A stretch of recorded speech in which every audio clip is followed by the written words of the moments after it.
à Port-au-Prince, 89.3 FM. On a parlé récemment ici du débat sur le financement des écoles privées en Haïti. Les écoles privées, c'est le choix le plus évident souvent pour les familles qui en ont les moyens parce que les établissements publics sont dans un état déplorable. Illustration à Grande-Saline, dans le département de l'Artibonite. 35 000 habitants, 2 écoles publiques. Celle de Rossignol accueille les enfants d'une quinzaine de villages, mais elle est au bord de l'effondrement. Le toit, les murs, les salles de classe sont totalement délabrées. Ronel Paul. Je ne me sens pas à l'aise dans cette école parce que quand tu t'assois dans la classe, c'est comme si tu étais assis sous le soleil. L'école est pleine d'herbe. S'il a plu le dimanche, le lundi, on ne peut pas venir à l'école parce que le toit n'est pas étanche et l'eau pénètre dans les classes. C'est une situation dramatique dont témoigne Jonathan Volsi, élève de l'école nationale de Rossignol, seul établissement public de la localité. Selon Roberto Deshommes, enseignant, cet établissement manque de tout, même des équipements les plus élémentaires. Étant donné que c'est une école qui n'a jamais été réhabilitée depuis sa construction, elle est vraiment dans un état critique. Les tableaux ont été construits en béton directement sur le mur, ce qui n'est plus aux normes en 2026. Ils sont dégradés. Les salles de classe n'ont plus de portes. Des habitants de la zone peuvent entrer dans la classe pendant que tu travailles. Parfois, tu arrives le matin et tu vois que des gens ont fait leurs besoins dans les salles de classe. Tu es donc obligé de tout nettoyer avant de commencer le cours. C'est donc très difficile. C'est un peu de difficulté. Construit dans les années 1970, ce lycée n'a pratiquement jamais été rénové. Avec le temps, le bâtiment se dégrade, rendant l'apprentissage presque impossible. Pourtant, il s'agit de l'un des 2 seuls établissements publics fonctionnels dans cette commune d'environ 35 000 habitants.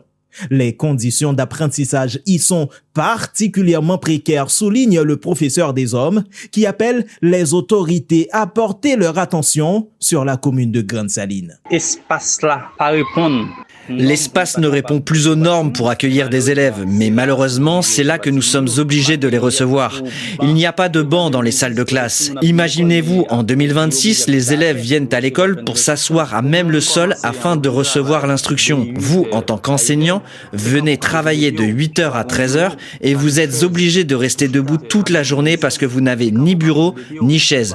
En 2026, peut-on continuer dans cette situation ? En 2026, est-ce que nous allons continuer à fonctionner comme ça ? Face à cette situation préoccupante, Peter Sonjean, directeur de l'établissement depuis environ un mois, lance un appel urgent à l'État central pour qu'un réaménagement soit effectué avant l'ouverture de la prochaine rentrée scolaire. Selon lui, la structure du bâtiment pourrait encore être utilisée, mais la toiture en tôle est totalement vétuste et ne peut plus assurer sa fonction, et ce n'est pas tout. Ça a plus que 20 ans, depuis toiture, l'école n'a pas changé. Plus en construction qui fait... Cela fait plus de 20 ans que la toiture de l'établissement n'a pas été changée.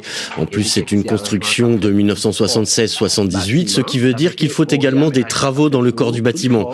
Donc il faut un réaménagement complet, comme changer la toiture, repeindre le bâtiment, finaliser la clôture afin de sécuriser l'école.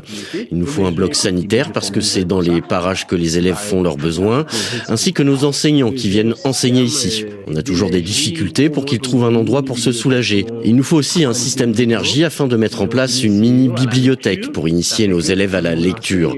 Voilà pourquoi on lance un cri d'alarme, d'abord à l'État central, ensuite aux citoyens, notamment les anciens élèves qui peuvent témoigner de l'état critique de l'établissement. Ils pourront se regrouper pour le faire.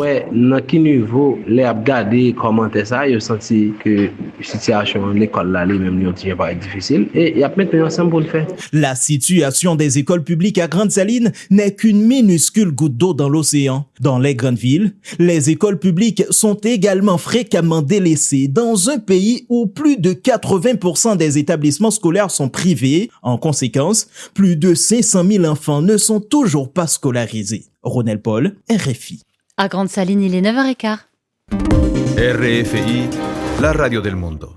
100 jours au pouvoir pour Delcy Rodriguez, celle qui occupe la présidence par intérim du Venezuela depuis le début du mois de janvier, depuis l'enlèvement par les États-Unis de Nicolás Maduro à Caracas.